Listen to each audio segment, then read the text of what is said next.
आता एक breaking news समोर येते। यंदाच्या अर्थसंकल्पात अनेक योजनांचा पाऊस पाडण्यात आलाय आणि आता विधानसभेच्या आचारसंहितेपूर्वी या योजनांची माहिती लाभार्थ्यांपर्यंत पोहोचवण्यावर सरकारचा फोकस असल्याचं दिसतंय।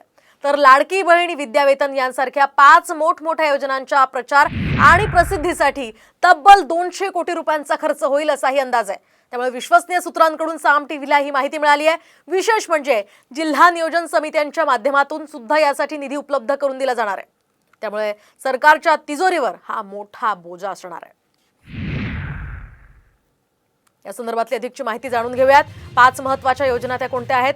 यामध्ये पहिली म्हणजे मुख्यमंत्री माझी लाडकी बहीण योजना, दुसरी म्हणजे मुख्यमंत्री युवा कार्य प्रशिक्षण विद्यावेतन योजना, त्यानंतर वृद्धांसाठी मुख्यमंत्री तीर्थदर्शन योजना, मुलींना मोफत उच्च शिक्षण ही सुद्धा योजना यामध्ये समाविष्ट आहे। शिवाय बळीराजा कृषी पंप, मोफत वीज योजना या 5 महत्त्वाच्या महत्त्वाकांक्षी योजना सरकारने आता राबवलेल्या आहेत।